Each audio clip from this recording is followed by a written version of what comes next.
Hey there, everybody. My name is Brian Special, and this is the Grand Canyon Hiker Dude Show presented by Bright Angel Outfitters. If you haven't already, please check out our new Facebook group. Just search for the Grand Canyon Hiker Dude Show and join in on the conversation on all things Grand Canyon. Also, if you're hiking the canyon this time of year, please remember to use our Grand Canyon Shade Tracker to plan your adventure. Hiking in shade versus direct sun can be a literal lifesaver in the warmer months, and the Shade Tracker lets you see when and where you'll have shade on your route anytime of any day of the year. The Shade Tracker is completely free, and you can find it at our website, brightangeloutfitters.com. And of course, check out our Canyon-inspired day pack, the 22-liter rim-to-rim pack. Features front pockets and an insulated hydration compartment to keep things cool.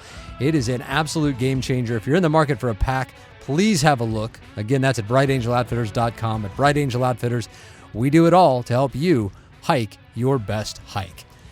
Well, folks, we do listen. When you write us a review on Apple Podcasts or send us a DM or an email or post on our Facebook group, rest assured that we are always paying attention. So much so that episodes of this show can be born that way. And such is the case this week. After reading a review on Apple Podcasts from Onioa30 that said this: "Can't thank you enough. Secured our lottery for late September for a 4-night backpacking trip below the rim. This podcast has become a daily routine for me as I train. Would love to hear an episode about multi-day journeys across the canyon. Thanks again for the wealth of information." Well, thank you, Onioa30, for those kind words. And today we are going to act on your suggestion. If you're in any of the Facebook groups, including our Grand Canyon Hiker Dude Show group, you have no doubt seen posts and comments from today's guest. His name is John Sterrett, a proud Texan who's become a powerful voice in the Grand Canyon hiking community, as he clearly spends a lot of his time passing on tips earned through his own canyon experiences, primarily as a multi-day backpacker. John has 6 rim-to-rims under his belt, including one recently that covered 6 days, and he has a lot to offer as a result of all of them, including handling the many how-tos of a multi-day rim-to-rim, such as permitting, planning, training, and finally, execution. Whether you're a multi-day or a one-day rim-to-rimmer, there's a lot to learn from John Sterrett. And hey, just wait till you hear the story of a helicopter rescue he was part of. It is gripping stuff. This is the Grand Canyon Hiker Dude Show presented by Bright Angel Outfitters. All right, John, you become a big voice in the Grand Canyon hiking community. You're in the Facebook groups all the time. You've got tons of great insight that comes from all of your experiences. Just to start, what is your why when it comes to the canyon? Where did this passion come from? First of all, it's flattery. I don't have that much insight, but I do what I can, and I do care, and I want people to have a good experience down there. My passion for the canyon really came, I visited the canyon as a child probably twice on crisscrossing the country because my dad was in the Navy. He was in, and I was a Navy brat, and so he would go see the world, and we'd live on one coast or the other coast. But we hit the Grand Canyon a couple of times when I was a kid, and I thought it was really cool. They used to have signs back then of guys, gangly guys falling over the edge, and everybody would point to that sign, and there's Johnny, talking about me. So like I was most likely to fall into the canyon. But I grew up in Oregon, actually. When my dad left the Navy, I grew up in Oregon, and I was always outdoors, doing long hikes, camping out. We'd camp every year. We'd hit the Oregon coast. We'd hit the mountains, and it was just how I grew up. Go climb a mountain this Saturday. Okay, let's do it. But then in 2017, a friend of mine who had moved to Phoenix from Dallas.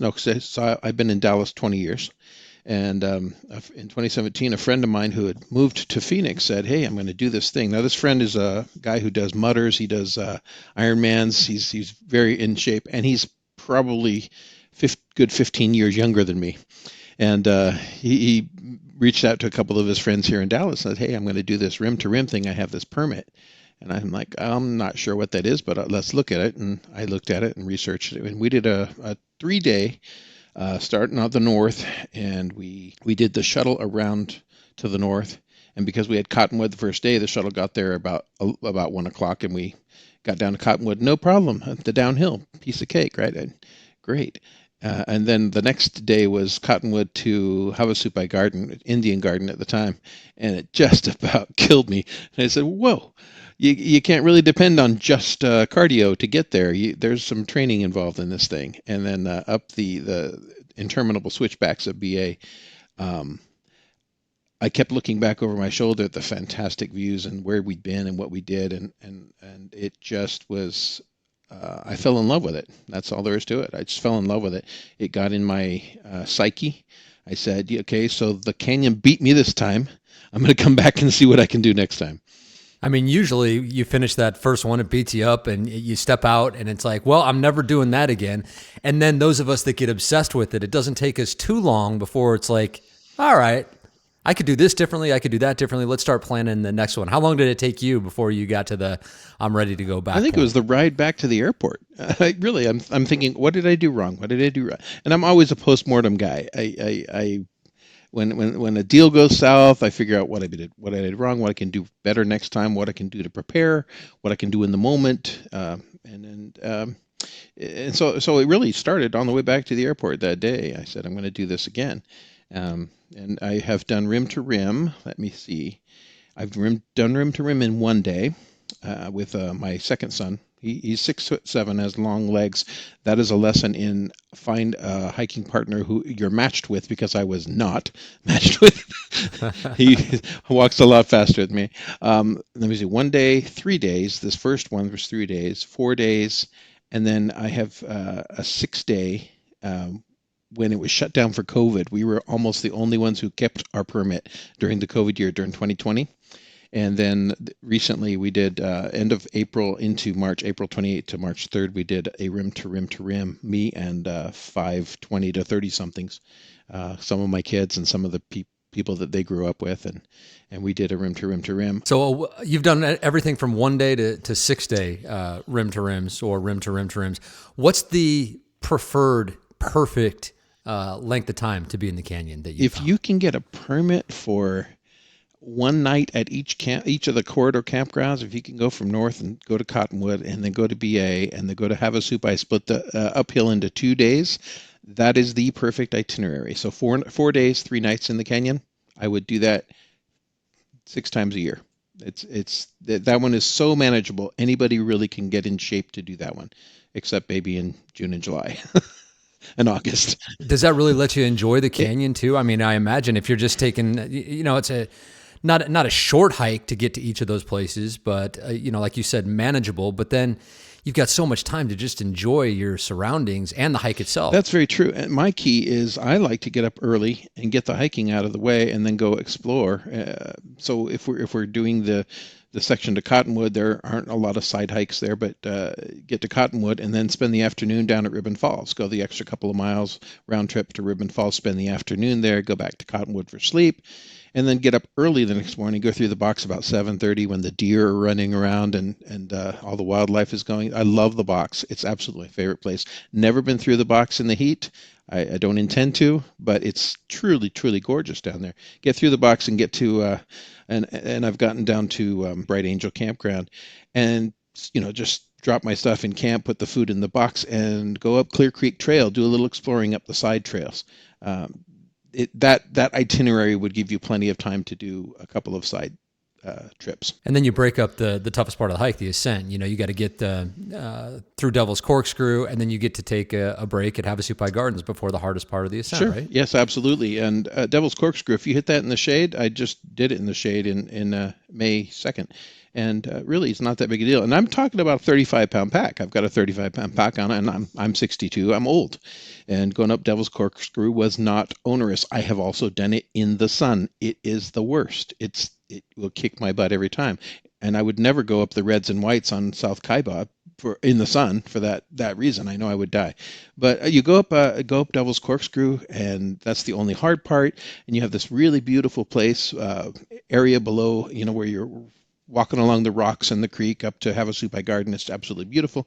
Get there early, and you have time that afternoon then to walk out, if it's open, Plateau Point, and see the sunset. And really, you break it up, and you get to experience, and you get to sit out there and see the condors fly, and you get to see the river roaring down below you. And there's a lot of things to do if you get the hiking out of the way in the morning, and you're just camping. I have to ask. I'm almost embarrassed to ask, but I'm going to ask it anyway. I'm typically a one-day rim-to-rim kind of guy.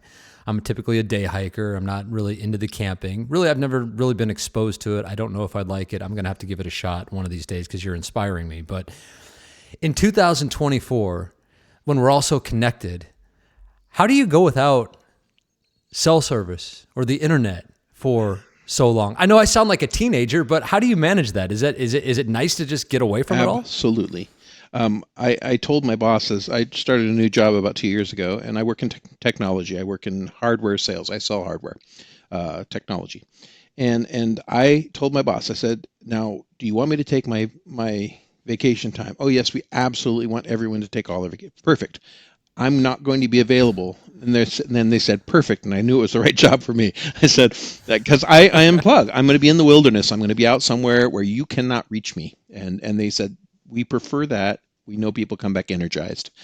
So I really try to, I unplug completely. My phone is in airplane mode from the moment I step into the canyon. I'm taking pictures with it. I'm taking video with it, but I'm not turning it on. I don't want that ping at the top of Asinine Hill.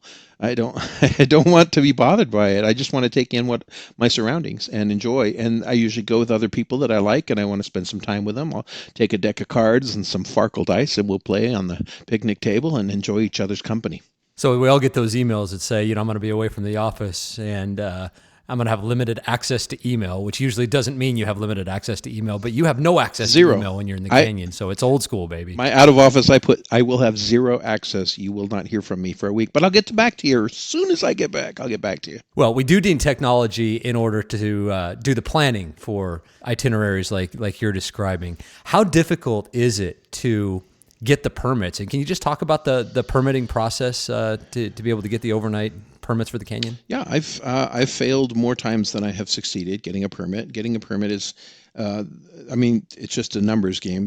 There aren't enough permits for people that want to do this. I like the new permit process. I like the lottery process. It's going to cost me $10 a try to get in, and so I might try 3 months in a row and put my $10 into the process. And if I get it, great. Then I'll plan for who can go with me. But so they have a lottery once a month. Is that how it works? Yeah, and you put money in order to get into the lottery. There's a $10 entrance fee to get into the lottery. You get into the lottery, and you have a window of a couple of weeks before the end of the month, 4 months before the month in which you want to go to the Grand Canyon. So whereas Phantom Ranch is a year in advance, the camping permits are 4 months in advance? Correct. 4 months and 2 weeks in advance of the month you want to go. So what are we in? We are on the last day of that lottery entry for November. Let me see. We're in June. We're in June 30th right now. July, August, September, October. Yes. So if you wanted to go in November, today would be the last day that you could put in for the lottery. You put in, you pay $10 to enter the lottery. You can get either the first priority or you can get second priority. I've never had luck with the second priority. You get the first priority, then you go in, and the process is pretty simple. You go in and you book the nights you want at the campgrounds you want, and then you go. How many nights can you get out of winning one lottery? You can get and how many? And you can get different campgrounds. Correct. This last time I got 5 nights, and our first night was at Bright Angel. We went down South Kaibab to Bright Angel.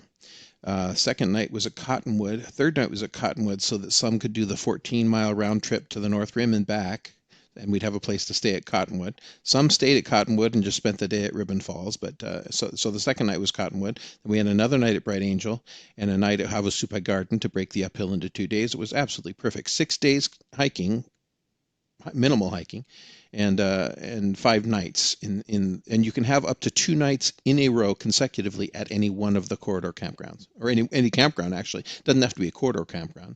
There are other areas where you can camp. You can camp up Clear Creek. There's a designated area there on the Tonto. There are a number of different camping areas, but those are completely primitive. No services, no tables, picnic tables. Bring everything you're going to need. The corridor campgrounds are so easy because they're set up with a picnic table. They've got a food box there. There's usually water of some sort available, or at least, from a creek you can filter at all of those campgrounds. So it sounds like the best thing you can do, the best mindset that you can have going into the lottery is to be diligent about entering the lottery and be flexible with your dates. Yeah, if you want a permit, I would say enter the lottery for any month that you're not afraid of the weather. So I'm not going to enter for July or August, but I'll entered for September. I didn't get it. Entered for October. I didn't get it. I'm going to enter today for November, and if I get a permit, then I'm going. I'm just going to plan on going, and I can fill up the other spaces on. You can put in a permit for 2 people, 4 people, whatever, up to 6. If you want to put in for a large group, 7 to 11, there is a large group campsite at each of the main corridor campgrounds, so you can put in for a large group if you want to. If that's available, when you win the lottery, you can go in and book the large group campsite. But yeah, I'm not going to put in for December. It's going to be too cold, and I'm not going to put in for anything up till like March. But I've gone in March, and it's not horrible. There's snow on the rims, but March is a great month to go. Nobody's there. What about if you live closer by, or you can get there at almost a moment's notice? Are there ever cancellations? Can you be that flexible where you can check for cancellations somewhere? Yeah, my understanding. Well, you can check online, recreation.gov website. You can check for cancellations or regular availability at any time, but usually that's not the place to find it. The secret is that they keep some availability for walk-ups. And you can go to the Backcountry Information Center and say, hey, do you have anything at, Havasupai, or do you have anything at Bright Angel, or I'd like to do 3 nights. What can you do for me? And they can tell you where you can camp. And it doesn't necessarily have to be a corridor campground, but if it's your first timer, they're going to direct you to the corridor. I assume you get this dialed in more and more as you do this more and more in these long multi-day itineraries. But how did you know, even in the beginning, what to pack, especially when it comes to food? I packed way too much. That's what I did, and that's how I learned. My buddy got the permit, and I had no idea what to expect. And we went in. This was June 21st through 23rd, the first in 2017, first time I did this. And of course, I packed too much food. You just never know what to expect. You don't want to be hungry. And I had no idea that I was not going to want to eat a darn thing on the way uphill. And I didn't bring the right food, and I brought what I thought I needed, and first time you learn. So now I have it kind of dialed in. There are certain things that make the list every time, and every time I try a new food. You're gonna laugh at me, but this last trip, it was over 6 days, and I was going with a bunch of 20 and 30-year-olds, and I actually brought 2 packages, family-sized packages of Oreos. And yeah. And I said, that'll be a big hit when we get down there for the first night dinner.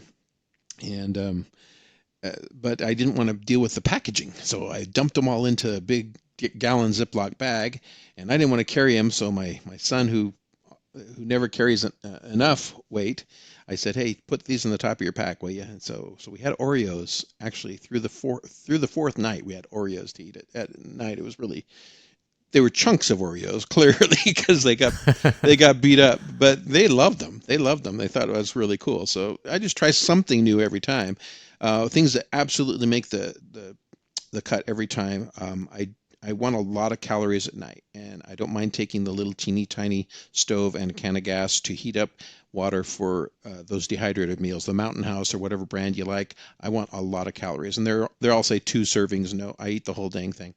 I love to have a little oatmeal, get my carbs in the morning, so I'll do that. If I'm bringing a stove anyway, I might as well have some oatmeal. It doesn't weigh very much. What makes the cut, I do peanut butter pretzels. I do the small meat sticks, little mini sausages, dried or smoked sausage, little meat sticks. Jerky, not so much, but sometimes I'll take jerky. What absolutely makes the cut is Jolly Ranchers, because on the uphills, I'm the kind of guy who would just suck on the water all the way up the hill. And then you don't need to do that and have that water sloshing around, especially if it's a hot day. It just makes you sick, makes you nauseous. So I will suck on a Jolly Rancher, and then every 15 minutes, force myself to drink deeply from my bladder. And that works really, really well for me. It keeps my mouth wet in between, and I know I'm hydrating myself. I put electrolyte powder in my bladder with the water, not because I need the electrolytes, because I'm doing electrolytes elsewhere, but I hate the taste of water after about 4 hours. So I want my water to be flavored, so I put electrolyte powder at half dilution, half the normal dilution in there just for flavor. And I always take salt stick. The Fast Chews? Fast Chews, yeah, the Fast Chews. Yeah, I love those too. I always take the Fast Chews, and I eat them liberally, and they have done great for me. No cramps, no no head issues, no dizziness. I mean, they're fantastic product. I mean, do you separate out everything? Is there a way to separate out everything that you need every day, like for like a 3-day trip, or does all your food just get brought together and you try to ration it out as you go? That's a great question. That's a great question, and I've learned that I don't make packets like per day, but I will put snack baggies of each of these items and each of the items that I'm going to eat. Sometimes I'll bring cheese crackers or whatever. I'll bring a couple snack baggies full of cheese crackers. I'll put the meat sticks in 2 different cheese crackers so that I bring a fanny pack. I look stupid, but I bring a fanny pack and I put my daytime while I'm hiking food in that fanny pack, so it's easily accessible. Don't have to take off my pack. I can just keep hiking and eat at the same time, and that works for me. But I do portion it. I portion it out, and then I put all those into a gallon baggies, and I put all of my food in one bag, so it's easy to pull out of the pack and drop into the food box when I get to the campground. All right, it's not just food. Everyone will overpack, especially their first time in the canyon. They'll overpack on their regular gear as well.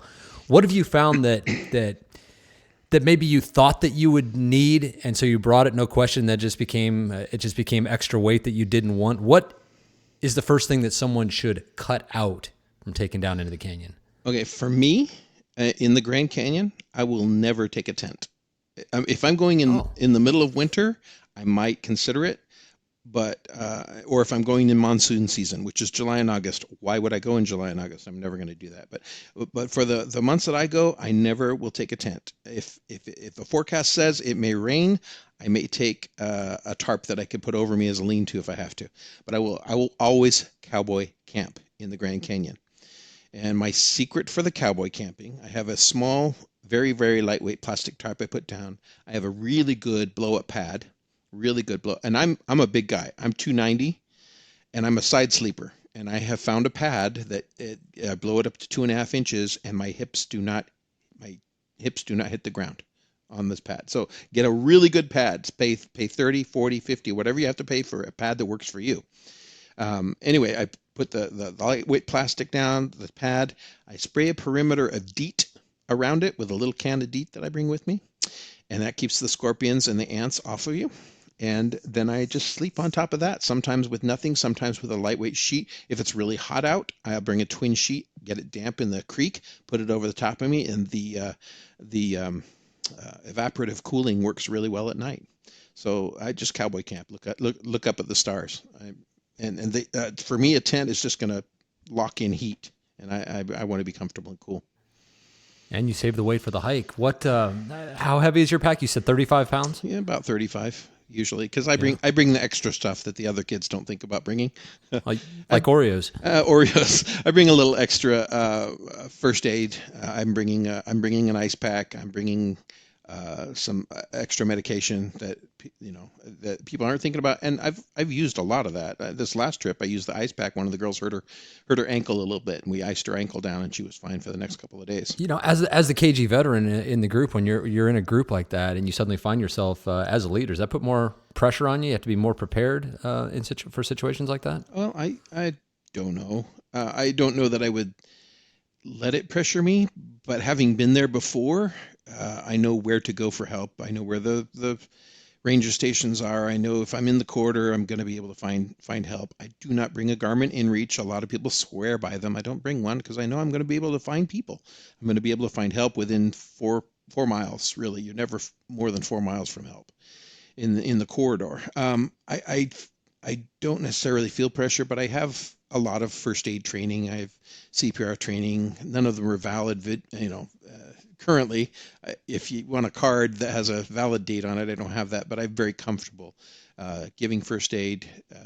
If I have to immobilize something, I do. And things have happened on these trips. This girl, twisted her ankle, but the worst one I had was my son broke his leg and had to be airlifted off the cliff just below the Supai Tunnel on North Kaibab. I mean, what is that situation like? How does it happen? How do you get help? How long does it take? And just what's that whole experience until he's finally choppered out of there? This was COVID year, 2020. And that year they shut down the Grand Canyon. They shut it down. They shut down the North Rim. The South Rim was still open, but they weren't allowing, people who had permits were given the option of canceling their permit and would get priority booking for the following year, a month more and a month extra in advance. So 5 months in advance instead of 4 months in advance. And so the following year is the year I did a rim to rim in one day because nobody was getting a permit that year. The permits were all taken from the previous year's people. And so that year when we did a 1 day rim to rim, it was like there was so much pent-up demand. It was like a mosh pit down at Phantom. It was hundreds of people at Phantom, hundreds of people at Havasupai Garden that year. That was 2021. Wow. 2021. It was a mass of humanity. But 2020, nobody was in the canyon because of COVID. And I opted not to cancel. And it was just this huge odyssey. They weren't opening the North Rim. My permit was to go south to north. It's the first time I was going south to north. I wanted to go south to north, do a rim to rim. I had my daughter and my son and his wife. There were just going to be 4 of us. And we had everything set up. We had the hotel prior, the hotel after. Actually, my wife was going to pick us up on the north end. She was going to pick us up on the north side. And had the whole thing set up. And they weren't opening the North Rim, weren't announcing when they were going to open the North Rim. I actually called my congressman, had my congressman try to lean on the National Parks Committee to update the National Park website when they would open the North Rim. No, radio silence wasn't happening. Nobody was going to tell me. And finally, the 2 days before we were supposed to fly out, I finally canceled our flights and our hotels. As soon as I'd hit the button to cancel the flights and hotels, I'd get an email from Nate. He's one of the rangers out there. Great guy. Nate Powell. Great guy. He's been extremely helpful. Get a call from Nate or email from Nate Powell. Hey, John, I see you have a permit here and you're talking about canceling it. Don't cancel it. Your permit ends on the 4th. We're going to give you an extra night in Cottonwood and open on the 5th, and you can go out the North Rim. And I said, fantastic. So I rebooked the flights. I rebooked the hotels. We're a go. 2 days later, we go to the canyon. And it's just fantastic. We go down South Kaiba. We have a great time. We went down South Kaiba, across Tonto, had a night at Havasupai, had 2 nights at Bright Angel at the bottom. Unfortunately, June 1st that year, it was 119 in the shade at Bright Angel. It was crazy hot.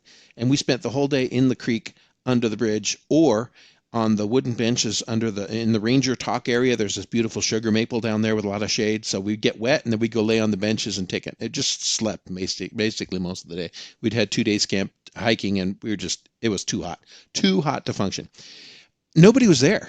There were no rangers. There were no employees. There was nobody. We were by ourselves. There were 2 other people camped at Bright Angel. And by the time we got to Cottonwood, there was nobody there.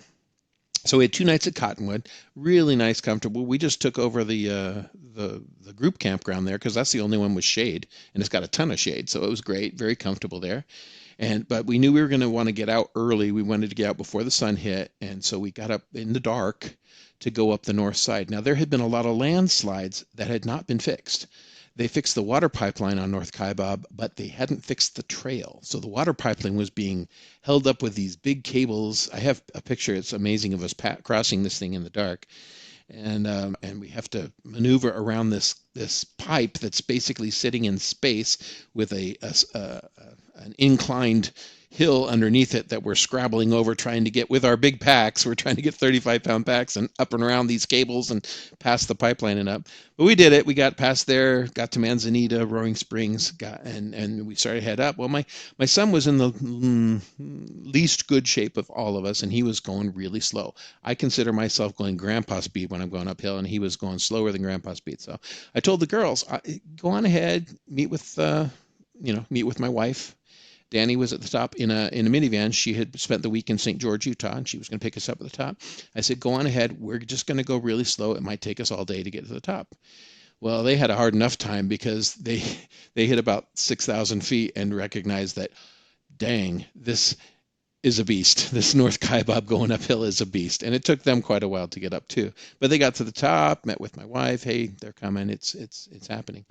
I stayed with my son, and we went just grandpa speed, went nice and slow, and he was having issues and lost his footing a couple times, but I'm right there with him. I'm going to hang with you. We're good, son. We go around one of the switchbacks, about 2 switchbacks below the Supai Tunnel, and he steps on the wrong rock. and the trails had not been maintained, mind you, for 4 months, right? Because COVID shut down. The trails had not. We walked over so many landslides, it was crazy, but the trails had not been maintained, and there was a big, about 1 foot rock that he stepped on to step up one of the steps, and that rock twisted his ankle, and then he went down, and his tibia hit that rock, and all of his weight, from his pack and everything, straight down on top of it. I had similar injury a couple of years ago, and you just go straight down, and when finally all the weight hits, you hear a crunch, and he heard the crunch. Oh no. And so I went over to him. I took his pack off, and I said, "Hey, how you doing?" He says, "It really hurts." And I said, "So you're not probably going to be able to carry a pack?" And right now I'm weighing in my head, I'm weighing all the options. Am I carrying his pack? Am I going up to the top? Am I coming back to get my pack? Am I going up to the top to get a ranger to come down and help him get out? What are we doing? And I said, okay. So you knew it was broken right away. Well, I examined it. He was wearing shorts, and I went with my thumbs all the way down his leg, and I got to the spot on the tibia where it was broken, and he just screamed. So I said, yeah, that's a break right there. Luckily, it wasn't his ankle. Boy. His ankle was movable. I could move his ankle. It was fine, and he just had the pain in the one spot. But there was no way he was putting any weight on it. He's not going to walk out. He was not going to carry a pack out. So now I'm 2 switchbacks below the Supai tunnel, and I say, I'm not going to get cell reception here. This is where I'm thinking I should have brought an InReach, a Garmin InReach. I walked, and the switchback is probably 500 feet. It's kind of one of the longer ones. And I walked along, and I said, well, let's say a quick prayer. So I said a quick prayer in my head, walked to the edge of the cliff, pulled out my cell phone, turned it on, and I got a signal. Oh, wow. I got a signal, and I had Nate Powell's number in there. So first thing I did was call Nate Powell. I didn't call my wife first, right? I called Nate Powell. Said, Nate, here's the situation. Kid's got a broken leg. And he says, well, I can't do anything for you. You have to call the search and rescue number. I'm like, okay, this is my cell. Can you text me that number to this number? He says, absolutely. So he texted me the search and rescue number. I'm not moving. My feet are planted in that spot. Am I going to get a signal anywhere else? I don't know. So he texted me that number. I called the search and rescue, tell them what the situation is, and they say, okay, so tell us where you are and all what's going on. And I said, well, I've immobilized him. I put him under a tarp so the heat's not going to get to him, but he's not walking out of here on his own. And they said, okay, well, it's going to take us about 40 minutes to get to you.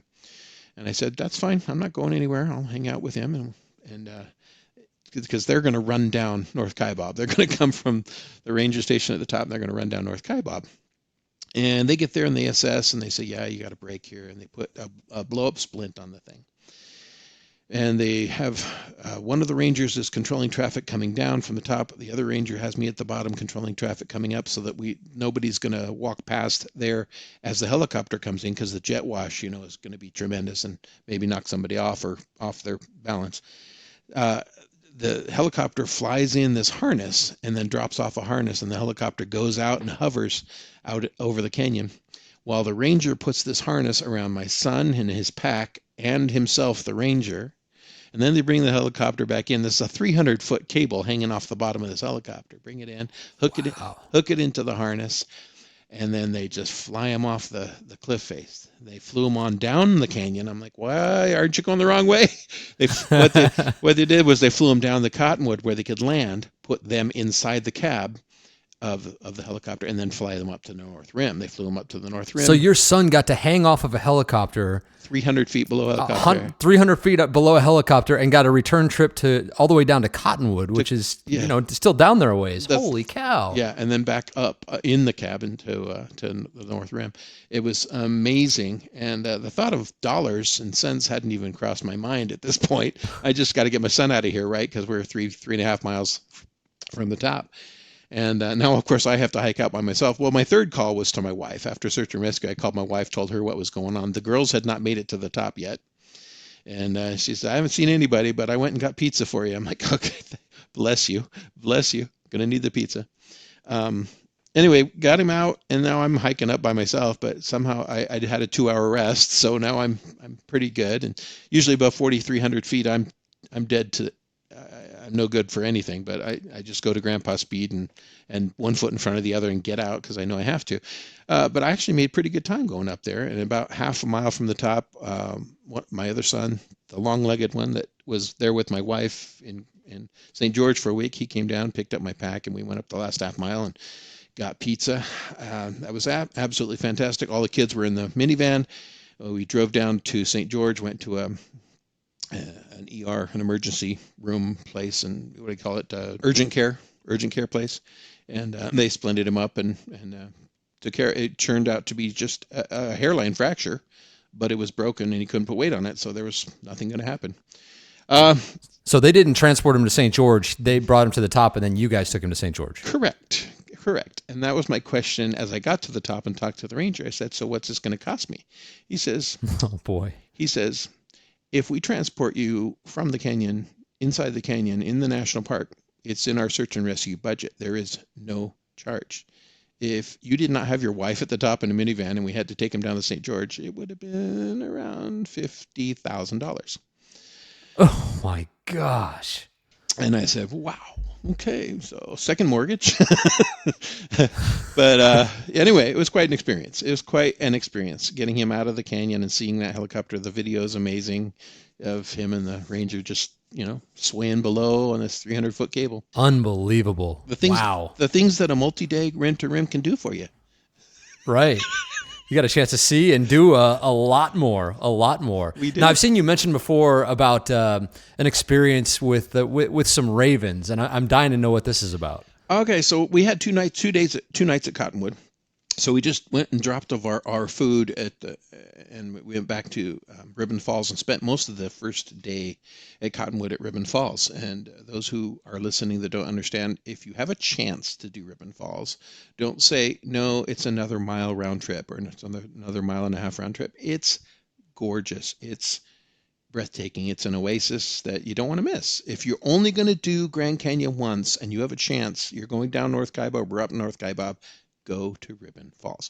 Now you have to ford a creek. You have to go across a creek. Years ago, there used to be a bridge. That thing has been gone and removed. About 4 years ago, they removed it.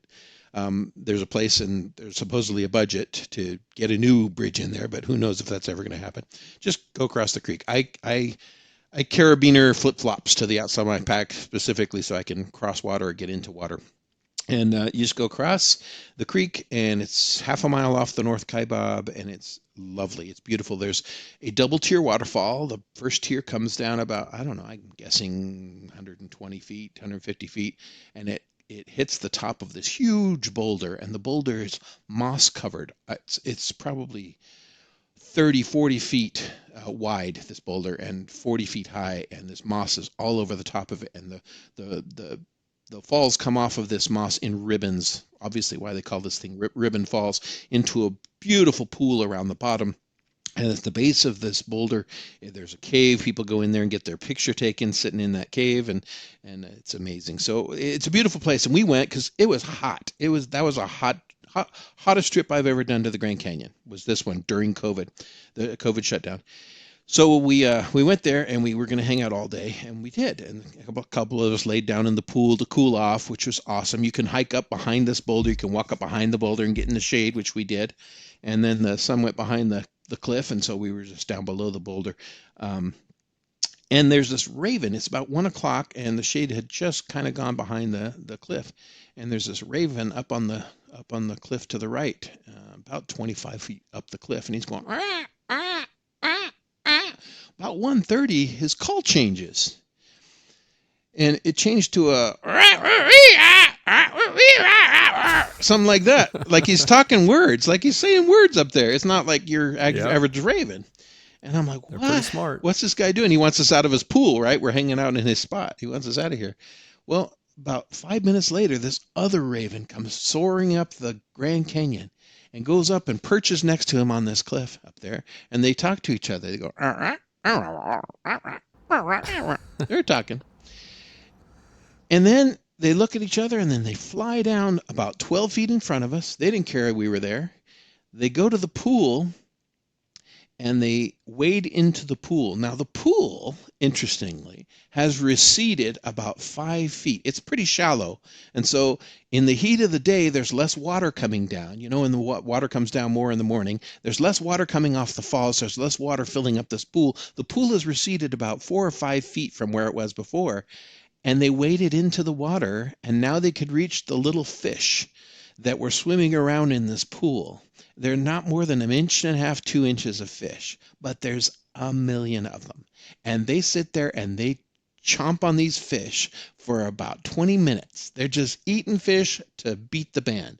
Eating fish, eating fish, eating fish. Till they get their fill, they finally look at each other and like, rah, rah, yeah, rah, rah, rah. And a guy flies off down the canyon, and our guy flies back up to his perch on the cliff, and I think he just takes a nap up there. He's saturated with fish. He called his buddy Joe. Hey, Joe, it's time to go fishing. Come up the canyon.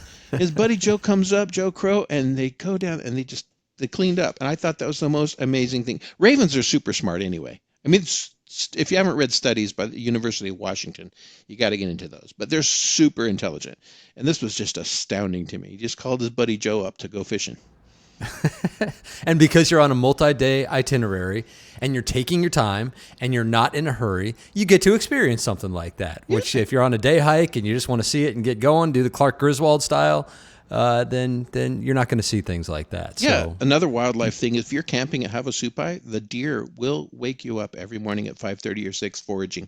They're just foraging around, getting acorns or whatever off the ground. They don't care that you're there. hey, John, before we go, I think it's important that you live in Dallas. Yes, I do. How, as a Flatlander, how do you train? What have you found that works well for you, and how far in advance do you start, and what is it exactly that you do and have mastered in terms of figuring out how to handle the Grand Canyon as a guy who doesn't have access to that kind of elevation anywhere? Great question. And so I'm 62 for your listeners. I'm 62. I'm an old guy. I can't depend on my physical fitness that I had when I was 30. But I did play basketball for 51 years. I kind of stopped last year. Finally, at 61, I stopped playing basketball. I'm talking full court with the young guys. I played competitively till about 61, and then I said, I'm one injury away from being done with this. But so I stopped. I have to overtrain. I know that going uphill at 4,300 feet, I'm going to hit the wall, and I'm going to have to gear down, and it's just mental toughness that's going to get me out at that point. But I also don't want to experience the blisters and the foot pain and the things I had on my first rim to rim. In 2017, I did my first one in 3 days, and I was sore, and I was beat, and I said, that thing beat me up. The things that I'm going to do to prepare next time. So this is how I prepare as an old guy living at 500 feet elevation. I can't train for the elevation. I'm going to hit that wall. I'm going to gasp for oxygen. I'm going to have to stop and take rests and breathe just to get oxygen. But I can control my physical fitness level, my muscles, whether I'm going to have, blisters and these things. And so I've worked hard to get my footwear where I have the boot and sock combination that is going to take me miles and miles with extra weight of the pack and everything. I use darn tough socks. Other people swear by Injinji. Other people swear by different types of socks. I use the darn tough, quarter high, full cushion, and I've never had a blister with those things. And boots, I prefer boots because I have bad ankles, so extra support. But the workouts that I do are, I do daily walks. I add to my daily when I'm walking the dog. I do a daily walk in the morning, the 3 months prior, and I go down. I have a park about a block from my house, and in that park there are a number of park benches, and I do step ups on park benches. Now the step up also means I'm stepping down, and what that does is it gets your quads, your calves, and your hammies in the shape they need to be. The quads will get killed on the downhill from the Grand Canyon. If you go down South Kaibab too fast, you're absorbing all of the shock there with your quads, and it will kill you. So I do step ups. 1 foot up, another foot up, first foot down, second foot down. That's one step up. I get to the point where I can do a set of 20 with each foot on a park bench, and I do 5 sets of 20 with each foot. So I do 200 step ups on my morning walk. I have done, by the time I go to the Grand Canyon, over 10,000 step-ups. My legs are in shape for this. In addition to that, I will do at least 10-mile training hikes with my full pack weight and poles. In Dallas, there are not many places to do a good training hike, and certainly none with elevation. I go to a parking structure. It's really boring. I put the music on my headphones and I go up and down all the ramps and all the stairs in a 6 to 8 foot parking structure for 3.5, 4 hours with full pack weight. I'll take a break in the middle, simulate a lunch, and I'll just hit the ramps and the stairs. Now the ramps remind you of the ramps in the Grand Canyon, and the stairs remind you of the stairs in the Grand Canyon. I'm not going to get the elevation, but I'm going to go up and down, up and down, up and down constantly. And I find that those two things, the step ups on the park benches and the training hikes in the parking garages, get my body where it needs to be able to do the Grand Canyon. And so I get to the top and I'm out of breath, but nothing hurts. There are no blisters. I feel great the next day. So that's my secret. That's how I do it. I'm an old guy. How important have you found it to put in that preparation? Because you'll find a lot of people who are coming from other places, maybe they don't take it as seriously. Maybe they think, I'll just deal with it when I get there. If I were 40, I would do 5,000 step-ups, maybe 2,000 step-ups. If I were 40, your body starts to break down. I'm 62. I've always been fairly healthy, but I'm a big guy. I've got a lot of weight I'm hauling up and down that thing. I am going to do the prep so that I don't suffer. And frankly, this last trip, I went with 20 and 30-somethings, and they all said they never expected it to be this hard. Actually, my daughter and my son went with me, have been before, so they understood. But the other 3 girls had not done this, and they said, we all wish we had worked out more. My son, who's 31, said, I knew what to expect, and I didn't work out enough, and I wish I had. So if I had a choice whether to do the prep and get it going or not do the prep, why suffer? If I have the opportunity to train for it, why am I going to suffer? Because they were hurting. And I beat them. I beat them up the. Let me see. I beat them to Phantom Ranch the 4th day, and I beat them up the Corkscrew. I've got pictures of them struggling in the sun on the Corkscrew, where I went up the Corkscrew in the shade, and I'm at the top just laughing at them because I'm not going to do that in the sun. Yeah. So with age comes a little bit of wisdom, and I'm going to work out. Sounds like they need to aspire to get to grandpa speed, apparently. Huh? No, I didn't beat them up from Havasupai up to the top. They all whip my butt because I get that 4,300 feet and I'm dead. I just got to stop, slow down, and they all beat me up to the top. We joke about 62 being old. That's not old. You see people in their 70s and 80s in the canyon on every single trip. So, John, what would you say, though? You're 62, 290 pounds, you're a big guy. There's somebody sitting out there right now in a flatland place in the heart of the country, anywhere, and maybe they're intimidated about the prospect of hiking the canyon, not just for the physical part of it, but for the logistics side of it as well. I mean, it takes a lot to book a trip like this. But what do you say to someone who's sitting on the fence right now and thinking, well, I don't know if I want to go through all the trouble to do this hike, and can I even do this hike? What do you say to inspire someone to get off the couch? Yeah, if I can do it, anybody can do it. I mean, I had good cardio health my whole life, and I don't smoke, I don't drink. I've been pretty good health, generally health. But if I can do it, anybody can do it. But don't go in it half-assed. Just seriously, don't underestimate this canyon. The canyon kills people every year, and it's people, some rarely, but sometimes it's people who have prepared, who are trained.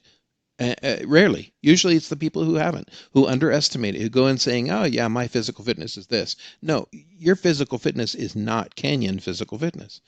But to somebody who's out there who's 60 years old says, I've always wanted to, I say, do it. Do it, do it, do it. Get to the canyon. If you can't get a permit, get to the canyon and hike down to Havasupai and back. But train before you do, because the uphill is going to kick your butt. And then become a part of the Canyon Obsessed. Yeah, we are, aren't we? I will never not go if I have an opportunity. Yeah. And as I say, I put in for a permit 6 months out of the year. If I get one, great. If I don't, there's always next year. I try to do something every other year with my adult kids that gets us out into nature and unplugged, and so that we can enjoy each other's company. This is what life's about. Life is not my 9 to 5, 5 days a week.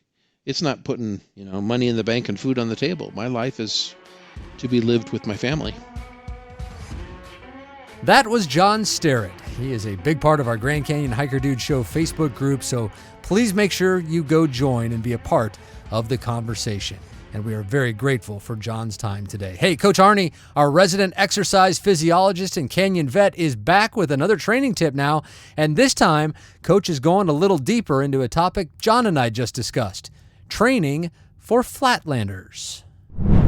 A question which comes up more than you would think about Flatlander training. So what does that mean, Flatlander training? Well, a lot of people come from areas of the country that don't have a lot of mountains. I mean, they're not lucky enough like me here in Arizona to be surrounded with some amazing mountains, or other places in the West. So what do you do? What do you do? Well, first of all, let's address this, and I'm going to go through a list here. So you're going to have to pay attention or re-listen to it. But the first thing is you got to get creative. You got to get creative. And then it maybe even before that, you got to get healthy. You got to get healthy.